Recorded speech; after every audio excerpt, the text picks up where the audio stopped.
जनहित से जुड़े समस्याओं पर होंगे सवाल, हर मुद्दों पर होगी खुलकर बात, जब बैठेंगे आमने सामने। जब बात होती है मुद्दों की तो अपना और दूसरों के हितों की बात सामने आती है, चाहे वो आम लोग हों या कोई अन्य श्रेणी के लोग हों, सबों के हितों की बात आती है। और जब हितों की बात आती है तो फिर क्या न्याय मिलना चाहिए, उसमें किस प्रकार के हित मिल रहे हैं, सरकार की क्या योजनाएं हैं, उससे कितने लोग लाभान्वित हो रही, ये बातें भी सामने आ रही है। हम बात कर रहे हैं श्रमिक क्षेत्रों में मिल रही कल्याणकारी योजनाओं की। कितने लोग उस योजनाओं का फायदा उठा रहे हैं, कितने लोग वंचित हैं, सरकार की क्या कल्याणकारी योजनाएं श्रमिकों के लिए आ रही है, उन सभी मुद्दों पर बात करने के लिए हमारे साथ आमने सामने में सहायक श्रम आयुक्त प्रवीण कुमार जी जुड़े हुए हैं। हम सीधे उनसे जुड़ते हैं और जानेंगे श्रमिकों के हित के लिए क्या सरकार की कल्याणकारी योजनाओं को धरातल पर उतारा जा रहा है, कितने लाभ उन्हें मिल रहे हैं और किस प्रकार की चुनौतियां मिल रही है।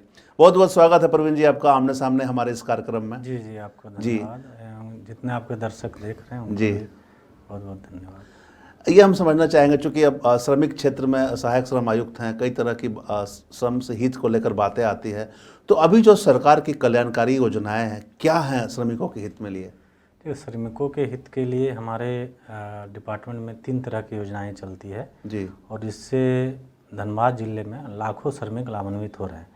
जिससे इसको हम बताना चाहेंगे कि 3 तरह की वर्कर जो होते हैं उसमें एक कंस्ट्रक्शन वर्कर होते हैं जिसको हम झारखंड भवन अन्य निर्माण कर्मकार कल्याण बोर्ड अच्छा, के तहत निबंधन करते हैं। एक होते हैं मुख्यमंत्री असंगठित श्रमिक, इनको हम लोग निबंधन करते हैं। एक होता है प्रवासी श्रमिक जो इस स्टेट से दूसरे स्टेट प्रवास पे जाते हैं, काम करने जाते हैं, उसको हम लोग निबंधन करते हैं। तो 3 तरह की योजनाएं चलती है। झारखंड भवन एवं निर्माण कर्मकार कल्याण बोर्ड की जो योजनाएं हैं, जो डिपार्टमेंट लेबर सेस के रूप में वसूलती है 1%, आप जब नगर निगम नक्शा पास कराने जाएंगे या जितने भी कंस्ट्रक्शन वर्क चलते हैं तो उसका जो कॉस्ट होता है उसका 1% श्रमिकों के कल्याणार्थ सरकार को देना होता है। अच्छा, उससे वो पैसे से श्रमिकों के योजनाएं चलती हैं।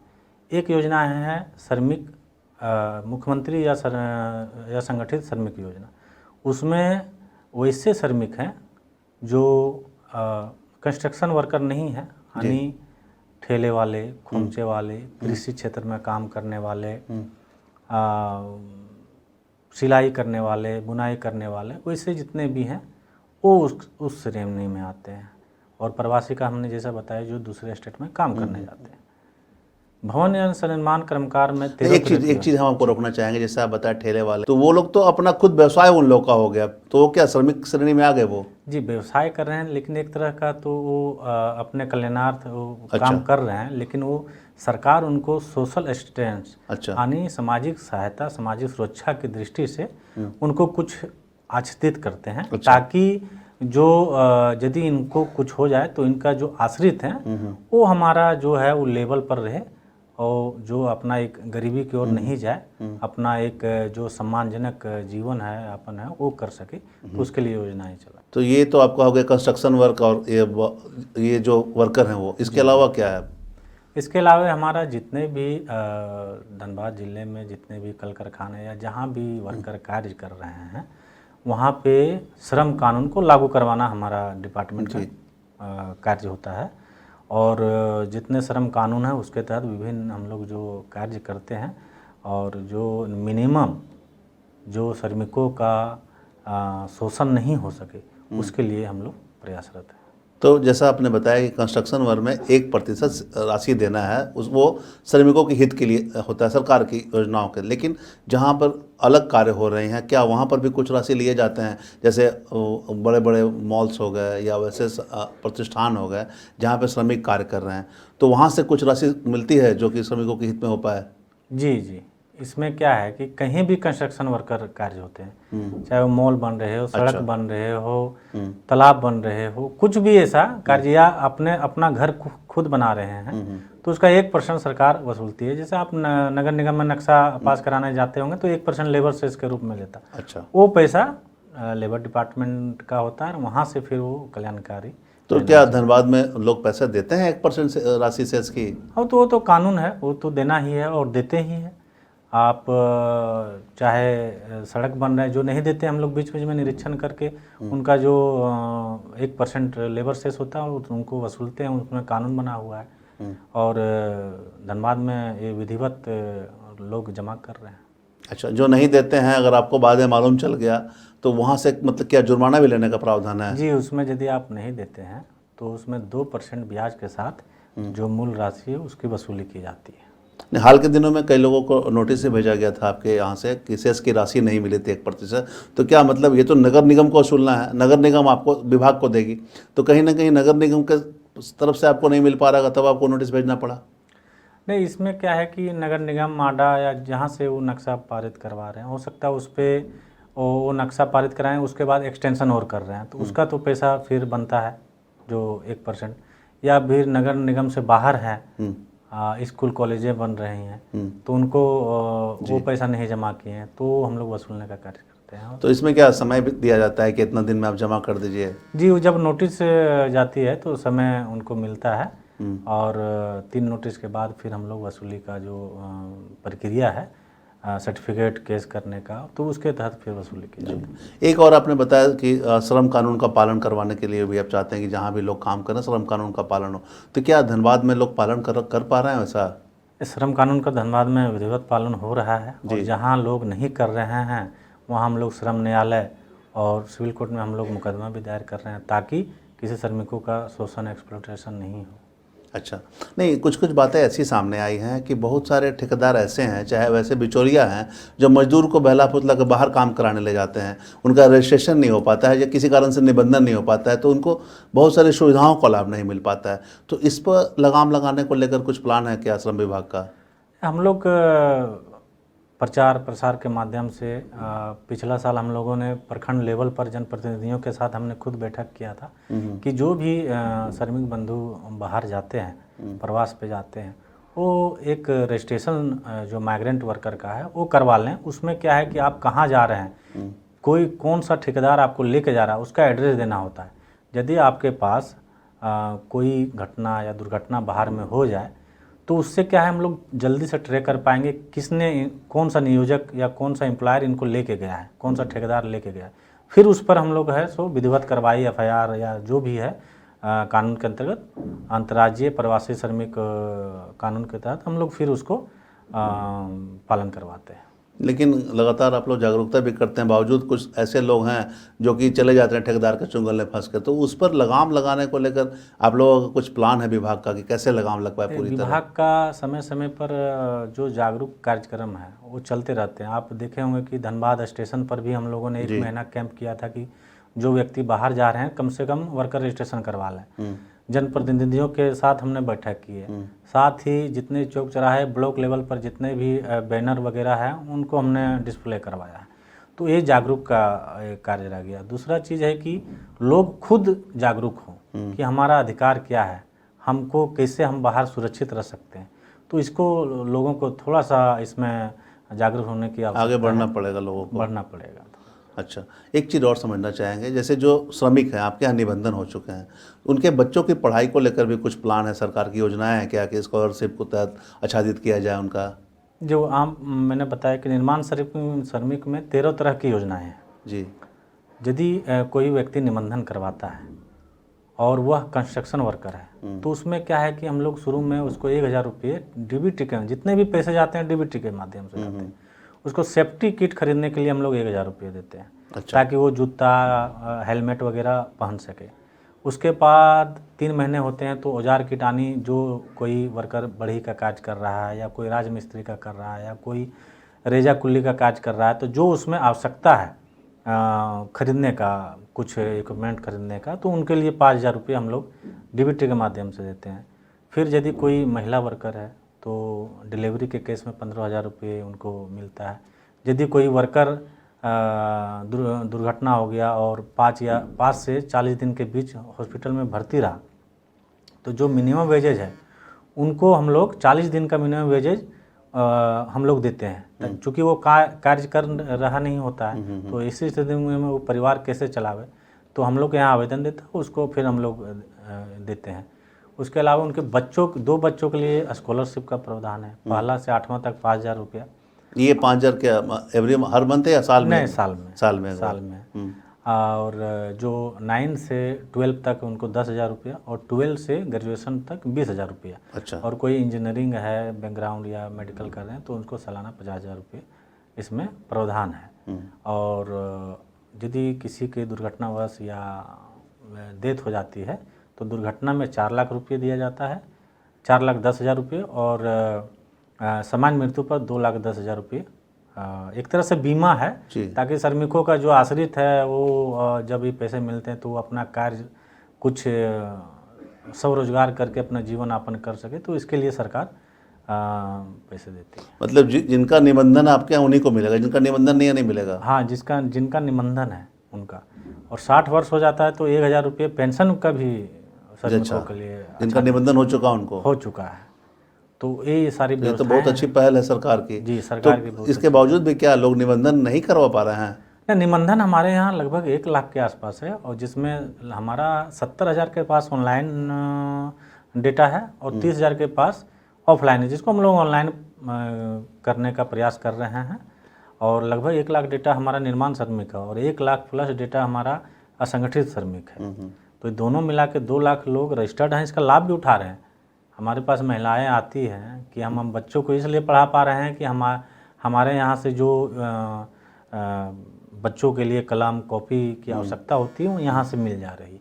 तो ये बेनिफिट दिख रहा है, क्योंकि श्रमिक हैं तो ज़्यादा मुखर नहीं होते हैं, इसलिए वो आपका मार्केट में वो बात नहीं आ पा रही। तो हम लोग कुछ अभी DPRO के माध्यम से, ऑफिस के माध्यम से हम लोग एक वीडियो क्लिप बना रहे हैं। अच्छा। ताकि लोगों को कैसे योजना का लाभ उठा सके और क्या क्या योजना है सरकार की वो सही से लोगों तक मिल सके। तो ये अब अंतिम चरण में है। तो जी, ये भी तो होता होगा कि योजनाएं के नाम पर कुछ बिचौलिए के चक्कर में पड़ जाते होंगे, या योजना नहीं मिलता होगा इनको, ऐसे कुछ मामले आए हैं क्या? ना, कभी कभार आते हैं तो हम लोग इसको कुछ लोगों पर कार्रवाई भी करते हैं। लेकिन हम अपील करना चाहेंगे सभी श्रमिकों भाई बंधु से कि आप यदि किसी बिचौलिए के चक्कर में नहीं पड़ें, आप अपने मोबाइल में समाधान ऐप इंस्टॉल करें और वहीं से रजिस्ट्रेशन कर लें। आपको किसी तरह की डॉक्यूमेंट्स की आवश्यकता नहीं है, और समाधान ऐप में ही आप यदि लाभ पाना चाह रहे हैं तो लाभ वहाँ से पा सकते हैं। और उसका एक निकाल के प्रिंट आप श्रम कार्यालय में जमा कर दीजिए, ताकि कोई बिचौलिए का इसमें कोई स्थान नहीं हो।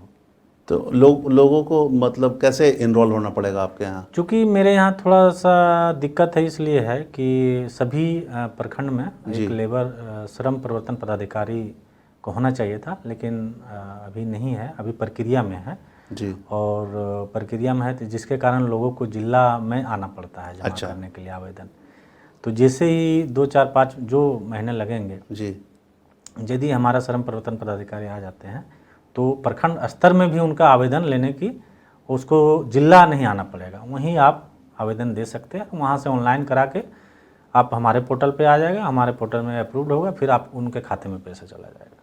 तो ये थोड़ा सा विलम्ब है, चूँकि मैन पावर की कमी है, और वो प्रक्रिया में बहुत जल्द आ जाएंगे, एग्ज़ाम हो चुका। सर एक चीज़ और हम समझना चाहेंगे, एक चुनौतियाँ सामने प्रवेश कर रही है, चाहे वो अगर हम बात करें मैन पावर की या लोकल लेवल पे कुछ कम्युनिकेशन की, तो क्या अभी वर्तमान में चुनौतियां हैं?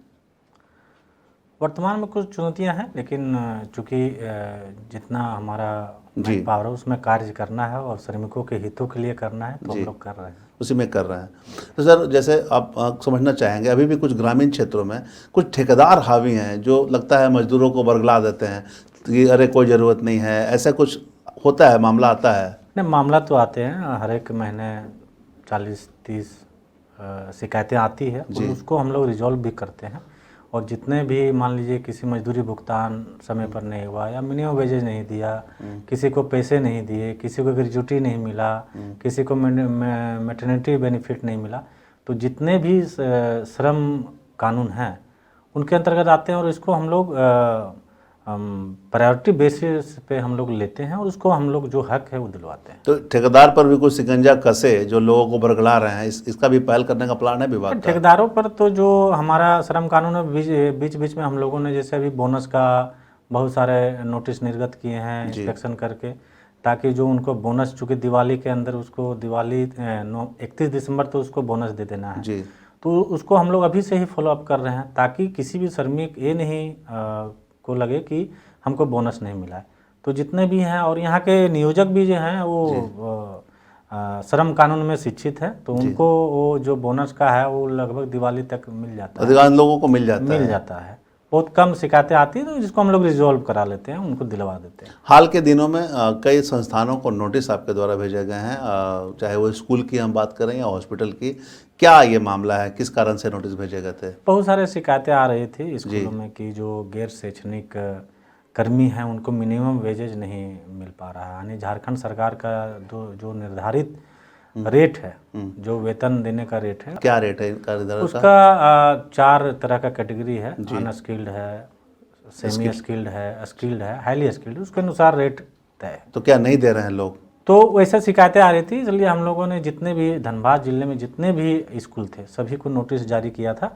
उसमें से अधिकांश स्कूलों ने दे दिया। अभी स्क्रूटनी चल रहा है कि कितने लोगों के द्वारा जो डॉक्यूमेंट्स दिया गया है वो कितने लोग पालन कर रहे हैं, कितने लोग नहीं पालन कर रहे हैं।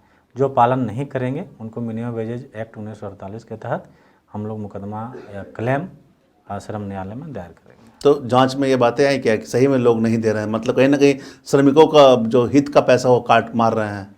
प्रक्रिया में है, इसको हम लोग स्क्रूटनी कर रहे हैं, जो कि 200 स्कूल के आसपास है, तो सभी का हम लोग कर रहे हैं। और मतलब 200 स्कूल नहीं दे रहे हैं? नहीं, 200 स्कूल यहाँ है, तो 200 स्कूल क्या वो ना हित मार रहे हैं श्रमिकों का? नहीं, 200 इसको ऐसे हम नहीं बोल सकते। जी, जांच कर रहे हैं। जो जांच कर रहे हैं, जो मिनिमम वेजेज का उल्लंघन कर रहे होंगे उनके विरुद्ध हम लोग। जी, इसमें अस्पताल भी हैं शामिल? अभी अस्पताल का हम लोग का अभी किए नहीं, अस्पताल का हम लोग निरीक्षण करके इसको हम लोग मंगवाएंगे। तो जब जैसे अस्पताल में जो कार्य कर रहे हैं वो नॉन स्किल्ड होगा? नहीं, अस्पताल में भी 4 तरह का है। अच्छा, सब जगह इस कैटेगरी के हैं? कैटेगरी है। मान लीजिए कोई सफाई कर्मी है तो अनस्किल्ड में आए। तो सफाई कर्मियों को कितना पैसा मिलना चाहिए मिनिमम वेजेज? अभी सफाई कर्मी का अप्रोक्स 13,000 है। अच्छा जी। और सेमी स्किल्ड का? वो लगभग 15,000 है, एग्जैक्ट आंकड़ा आपको। जी। तो मतलब अस्पताल और स्कूल में तो अधिकांश सफाई कर्मी हो चाहे वैसे, तो इनको तो इतना पैसा मिलना चाहिए। हाँ, जैसे हमारा PMCH हो गया या जितने भी बड़े अस्पताल हैं वहाँ पे हम लोग सुनिश्चित करते हैं। आप चूँकि PMCH में जाएंगे तो वहाँ 600 अस्पताल कर्मी जो आउटसोर्सिंग के तहत करते हैं। जी। तो हम लोग उसको सुनिश्चित करते हैं कि जितने बोनस मिलना है मिले। वहाँ से कोई शिकायत नहीं है। छोटे छोटे जहाँ अस्पताल हैं वहाँ हम लोग निरीक्षण कर भी रहे हैं और अभी हम लोग करके इसको। तो जो काम कर रहे हैं अनस्किल्ड वाले उनको भी बोनस मिलने का प्रावधान है? हाँ, बोनस सबको मिलने का। बोनस क्या है कि आप जितने आपको पैसे मिल रहे हैं उसका एक साल में उसका 8.33 उनको मिलना। अच्छा, मतलब मान लीजिए किसी को 13,000 रुपये वेतन मिल रहा है तो 13,000 इंटू 12 इंटू 8.33 मिलना चाहिए। तो ये क्या नियमों का पालन कर रहे हैं लोग ऐसे? नियमों का पालन हो रहा है। जहाँ से नहीं करेंगे वहाँ आपका डंडा शुरू होगा। जी। अच्छा, एक चीज़ और हम समझना चाहेंगे, हाल के दिनों में कुछ आउटसोर्सिंग कंपनियां केस की थी आपके पास, उनका वेतन नहीं मिला था, शराब कंपनियां में कार्य कर रही थी। तो अब चूंकि सरकार ने इसको अपने अंडर में ले लिया है, निजी कंपनियों को दे दिया है, तब तो उनके मामले अधर में लट गए, वहाँ कैसे उनको इंसाफ मिलेगा? नहीं, उसमें हम लोगों ने सभी जितने भी 400 के आसपास शराब दुकानों में कार्य कर रहे वर्कर थे, उनका बयान लेके श्रम न्यायालय में हम लोगों ने दावा पत्र दायर कर दिया, क्लेम दायर कर दिया है। अब श्रम न्यायालय उसमें सुनवाई कर रहे हैं कि कब तक उनका सुनवाई चलेगा, तो श्रम न्यायालय का न्यायालय। तो मतलब लोगों की जो उम्मीदें थी, अब तो कंपनी चेंज हो गई, तो कंपनी चेंज होने के बाद क्या प्रावधान है? उससे कोई फर्क नहीं पड़ता है। जो कंपनी पहले कार्यरत थी जी, उस पर मुकदमा दायर हुआ है तो उनसे वसूली की जाएगी। श्रम न्यायालय इसमें जी अपना। अच्छा, मतलब मदर कंपनी जो है वो उसका देनदारी होगा। एक मामला और श्रम विभाग पर है, लगातार चर्चा का विषय बना है। मधुलिका स्वीट्स यहाँ पर बंद हो गया और ये बातें आई थी कि 1 करोड़ रुपए जुर्माना लगा था, क्या पूरा मामला था? नहीं, इसमें हमारे पास लगभग 8 महीने में 1 दर्जन शिकायतें आई थी कि हमको जो समय पर मजदूरी मिलना चाहिए नहीं मिल रहा है। बहुत सारे वर्करों का बकाया था। कुछ लोगों का कहना था कि हमको मिनिमम वेजेज नहीं मिल रहा है, चूँकि हम स्किल्ड वर्कर हैं तो हमको जितना मिलना चाहिए नहीं मिल रहा है। तो इसके में निरीक्षण किया गया था तो उसमें है सो क्लेम दायर किया है।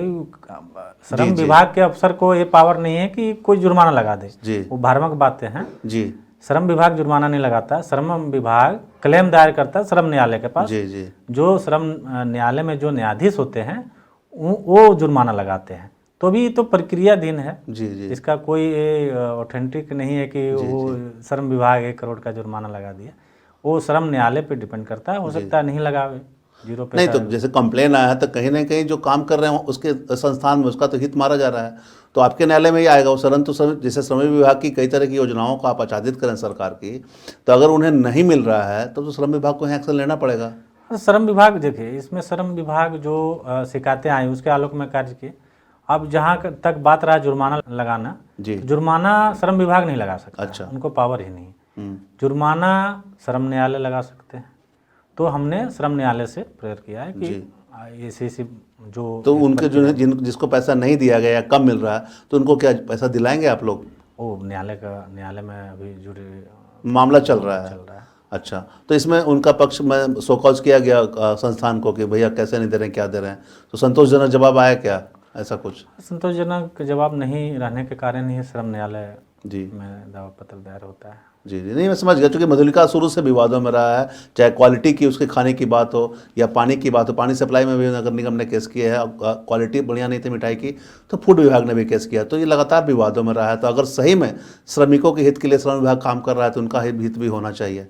देखिए, श्रम विभाग का मूल काम ही है श्रमिकों के हितों की रक्षा करना जी, और एम्प्लॉयर और एम्प्लॉय के बीच में एक बैरियर बनना ताकि श्रमिकों का शोषण नहीं हो सके और नियोजक जो हैं वो बढ़िया से अपना धंधा व्यापार चला सके जी। तो हम लोग बीच का हम लोग हैं ताकि दोनों का हार्मोनी रिलेशन वो बना मेंटेन रहे। सर एक चीज़ और हम समझना चाहेंगे, श्रमिक में कुछ दिव्यांग भी हो जाते हैं, तो दिव्यांगों के लिए भी कुछ विशेष मतलब स्कीम है क्या वैसे? क्योंकि हर जगह तो वो काम कर नहीं पाएंगे, तो उसके लिए सरकार की कुछ योजनाएं हैं क्या जो श्रमिक को फ़ायदा हो?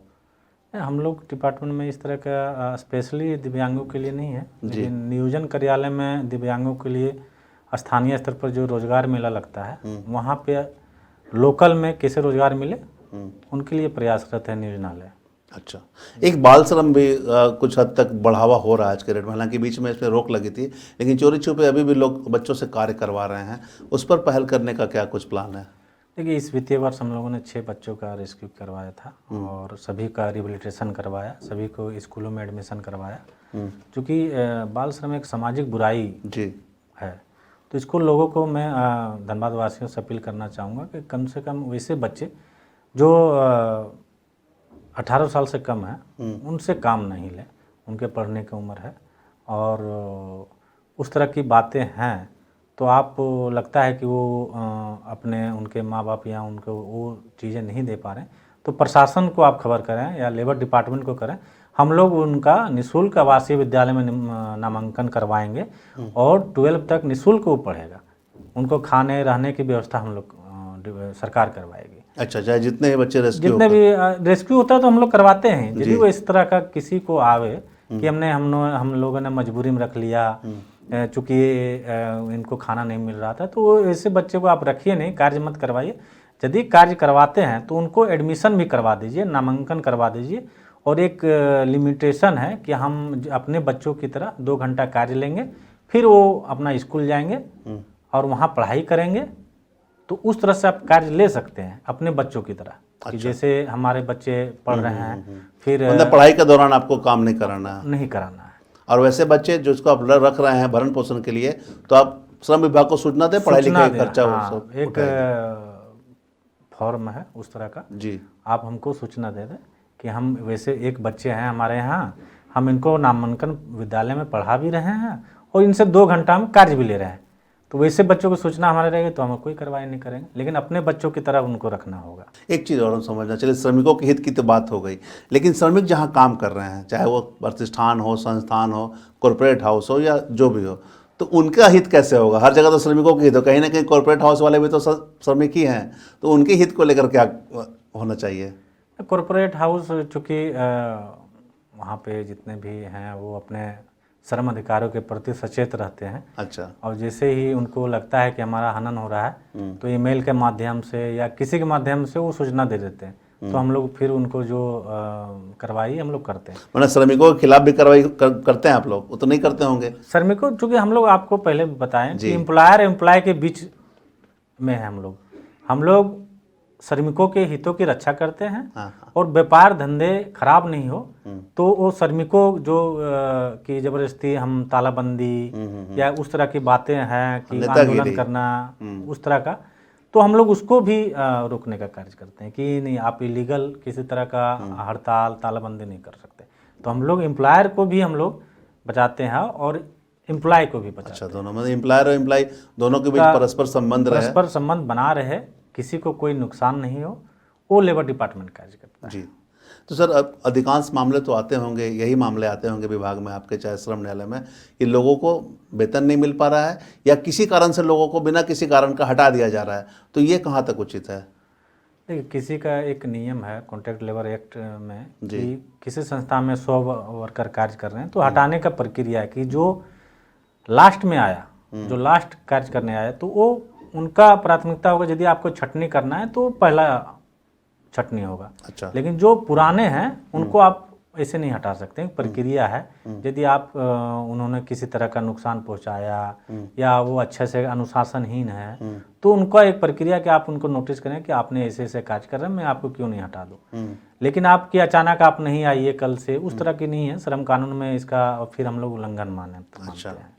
तो आप जबरदस्ती किसी को नहीं हटा सकते। पहले आप शोकॉज कीजिए, नोटिस जारी कीजिए, उसका जवाब संतोषजनक मिल रहा है कि नहीं, फिर उसको आप हटवाइए। अच्छा, तो कुल मिलाकर मतलब सरकार की जो योजनाएं हैं वो अभी पूरी तरह से लोग उससे आच्छादित हो रहे हैं, धन्यवाद की अगर हम बात करें तो? जी, वो हम लोग प्रयास हैं कि सही लोगों तक, जो इनका हकदार हैं, वहाँ तक पहुँचे।